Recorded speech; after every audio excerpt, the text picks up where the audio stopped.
BLA ہر قیمت پر اپنے گرفتار کمانڈرز کی رہائی چاہتی ہے اور ملٹری اسٹیبلشمنٹ باضابطہ طور پر BLA کی تحویل میں یرغمال 7 اہلکاروں سے اعلانیہ دستبردار ہو چکی ہے، یعنی ان کو شہید تصور کر چکی ہے۔ کمانڈرز کی عدم رہائی پر BLA نے بڑا سرپرائز دینے کے لیے ریاست کے دل اور دماغ پر بھیانک وار کرنے کی حکمت عملی مرتب کر لی ہے۔ وہ حکمت عملی کیا ہے اور پھر اہلکاروں کے قتل کے بعد BLA کیا کرے گی؟ یہ ہے وہ بہت بڑا سوال کہ جس کے جواب کی ہر کسی کو تلاش ہے۔ آج ہم بھی ذرا کھوجنے کی اور اس حقیقت تک پہنچنے کی کوشش کریں گے۔ اور پھر ایک اہم ترین سوال یہ ہے کہ اس وقت جہاں بلوچستان ایک خطرناک جنگی صورتحال سے دوچار ہے، وہاں BLA خاموش کیوں ہے؟ ڈاکٹر اللہ نذر کی طرف سے کوئی بھی ان کا اعلامیہ یا ان کا کوئی بھی پوائنٹ آف ویو یا ان کا کوئی بھی اسٹیٹمنٹ یا ان کا پالیسی اسٹیٹمنٹ سامنے کیوں نہیں آ رہا؟ اس کے علاوہ ہم ڈسکس کریں گے BYC نے واضح موقف اختیار کیا ہے کہ ریاست نے بلوچستان کے حوالے سے مزید بھیانک پالیسی وضع کی ہے۔ بلوچ سرزمین پر جاری جبر ہر روز ایک نئے ہولناک چہرے کے ساتھ سامنے آ رہا ہے۔ BYC کی قیادت 1 سال سے قید ہے اور انصاف کے دروازے بند ہیں۔ قیادت کی جبری قید کے 1 سال مکمل ہونے پر 1 ماہ پر مشتمل آگاہی مہم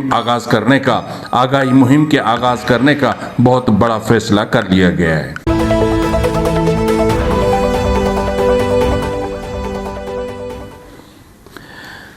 بسم اللہ الرحمن الرحیم۔ السلام علیکم ناظرین، یہ فروز NB نیوز، میں ہوں آپ کا میزبان نواز بھٹو۔ ایک نئے ویلاگ کے ساتھ آپ سے وہی گزارش ہے کہ ابھی تک اگر آپ نے میرے چینل کو سبسکرائب نہیں کیا تو کر لیں، اپنے بیل آئکن ضرور پریس کریں، آپ خود بھی سبسکرائب کریں، اپنے رشتہ داروں دوستوں سے کہیں وہ بھی سبسکرائب کریں اور شیئر ضرور کریں، لائک بھی کر دیا کریں تاکہ میری ریچ میں اضافہ ہو سکے اور میں آپ کی آواز بہت دور تک پہنچا سکوں۔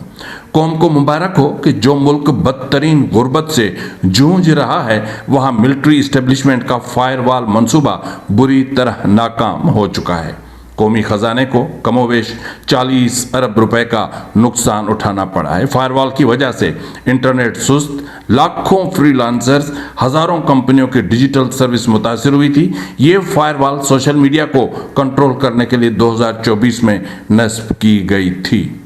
ابھی تو ابتدا ہے، آگے دیکھیے کیا ہوتا ہے۔ اس وقت غربت پاکستان کی 11 سالہ تاریخ کی بلند ترین 29% شرح تک پہنچ چکی ہے۔ آمدن میں عدم مساوات تاریخ کی 27 سال کی بلند ترین سطح پر پہنچ گیا ہے۔ بے روزگاری 21 سال کی بلند ترین سطح پر پہنچی ہوئی ہے۔ بلوچستان سب سے زیادہ متاثرہ صوبہ ہے، یا 2014-15 میں ملٹی ڈائمینشنل پاورٹی انڈیکس کے مطابق تقریباً جو غربت تھی وہ 71% آبادی کثیر الجہتی غربت کا شکار تھی، جو پاکستان میں بدترین سطحوں میں شمار ہوتی ہے۔ اگر ہم آج کی یعنی 2024-25 کے اعداد و شمار دیکھیں تو حیرت ہوتی ہے۔ حیرت یوں ہوتی ہے کہ تقریباً 47% لوگ آمدنی کی بنیاد پر غریب قرار دیے جاتے ہیں، یعنی تقریباً ہر دوسرا افراد تاحال مالی غربت کی لکیر سے نیچے زندگی گزار رہا ہے۔ انتہائی بلند ملٹی نیشنل پاورٹی انڈیکس اور اتنی ہی بلند آمدنی پر مبنی غربت کے درمیان میں یہ فرق دراصل ایک سنجیدہ انتباہ ہے۔ تعلیم، صحت، پانی، رہائش اور روزگار میں گہری اور باہم جڑی ہوئی محرومیوں کو برسوں سے برقرار رہنے دیا گیا ہے۔ اس کے حل کے لیے کسی قسم کی کوئی سنجیدہ کوششیں نہیں کی گئیں اور انسانی ترقی کے اس دائمی نظر اندازی نے سیاسی اختلافات اور وسائل کی تقسیم کے تنازعات کے ساتھ مل کر احساس محرومی اور تنازع کو مسلسل ہوا دی ہے۔ لیکن اس وقت جب صوبے کی نصف آبادی انتہائی قسم پرسی کی زندگی گزار رہی ہے، اس کے برعکس حکومت نے گزشتہ ہفتے مبینہ طور پر 10 ارب روپے کے دال چاول کے ریلیف کے نام پر 6 ارب روپے کی ایک جعلی فوڈ پیکیج پر خرچ کر دی اور تقریباً 10 کروڑ روپے صرف 10 کروڑ روپے وزیر اعلیٰ کی تصویروں والی تھیلیوں کی چھپائی پر لگے ہیں۔ ٹرانسپورٹیشن اور ڈیلیوری اور دیگر معاملات ابھی الگ ہیں۔ تو یہ صورتحال جب بلوچستان میں سامنے آتی ہے تو پھر بہت زیادہ تکلیف ہوتی ہے. جس طرح میں نے ابتدا میں آپ سے بات کی کہ اس وقت جہاں بلوچستان ایک بھیانک ترین صورتحال سے گزر رہا ہے، ایسی صورتحال میں ڈاکٹر اللہ نظر بلوچ BYC اپنا BLF کے سربراہ وہ خاموش کیوں ہیں؟ اور BLA نے کون سی حکمت عملی مرتب کر لی ہے کہ اگر ان کے کمانڈرز کو رہا نہیں کیا جاتا تو وہ کیا اقدامات اٹھائیں گے؟ لیکن اس سے پہلے میں آپ کو بتا دوں کہ BYC کی طرف سے ایک پالیسی سٹیٹمنٹ سامنے آیا ہے. جی ناظرین، یہ پالیسی سٹیٹمنٹ اس وقت سامنے آیا ہے جب BYC کی اسیر قیادت کو تقریباً 1 سال ہونے کو آیا ہے، پابند سلاسل ہوئے. بلوچ یکجہتی کمیٹی کی قیادت کی جبری قید کے 1 سال مکمل ہونے پر 1 ماہ پر مشتمل آگاہی مہم کے آغاز کا فیصلہ کیا ہے BYC نے. ڈاکٹر ماہرنگ بلوچ، مرکزی رہنما بیبرگ بلوچ، صبغت اللہ شاہ جی، گلزادی اور بیبو بلوچ کی جبری قید کو 1 سال مکمل ہونے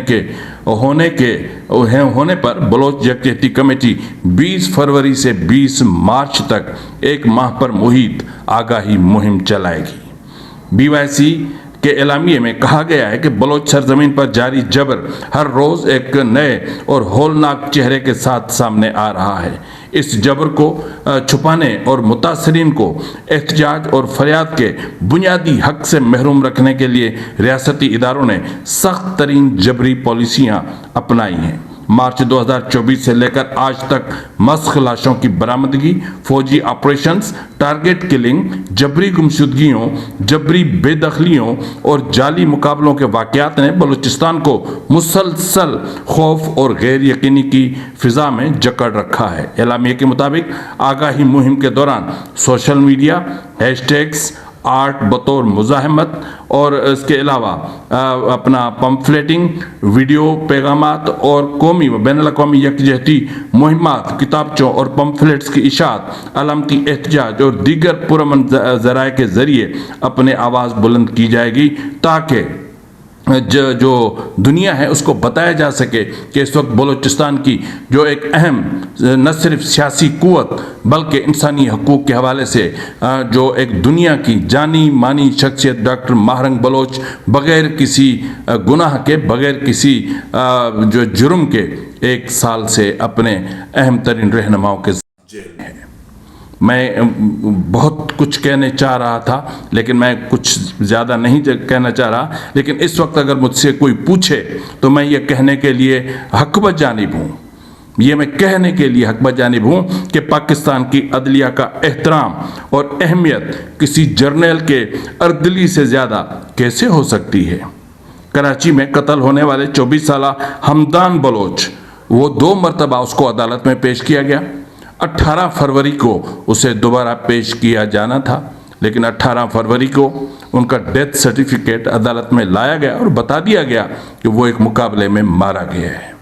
یہ حیران کن بات ہے کہ کسٹڈی میں ہے اور مقابلے میں مار دیا گیا، اور اس کے بعد ان کے والد نے DG FIA کو تحقیقات کے لیے درخواست دی ہے اور عدالت سے ان کے دوبارہ پوسٹ مارٹم کی درخواست دی ہے. لیکن FIA کی درخواست کے حوالے سے میں اتنا کہوں گا کہ نتھو کا بھائی فتو. بس مزید اب میں کچھ نہیں کہوں گا، آپ خود سمجھ جائیں کہ صورتحال کون سا بھیانک ترین رخ اختیار کرتی جا رہی ہے. اس سے پہلے کہ میں آپ کو بتاؤں کہ BLA نے کون سا بڑا فیصلہ کیا ہے، BLA کیا کرنے جا رہی ہے، اپنے کمانڈرز کی رہائی کے لیے کس طرح کی وارفیئر کا آغاز ہونے جا رہا ہے، اس سے پہلے ایک سوال ہے جو مجھے بھی بار بار پریشان کرتا ہے کہ ایسی صورتحال میں جب بلوچستان جبری گمشدگیوں کا مرکز بنا ہوا ہے، جہاں درجنوں کے حساب سے یومیہ بلوچوں کو جبری گمشدگی کا نشانہ بنایا جاتا ہے، جہاں صرف آج کے دن کی میں بات کروں، صرف اس وقت یعنی آج پچھلے 24 گھنٹوں کے دوران تو آپ خود حیران رہ جائیں گے کہ بلوچستان کے ضلع کیچ کے علاقے رودبند حشک آباد میں فورسز نے آپریشن کے دوران گھروں پر چھاپے مارے، تلاشی لی. اس دوران فورسز نے متعدد افراد کو حراست میں لے کر نامعلوم مقام پر منتقل کر دیا، جن کی شناخت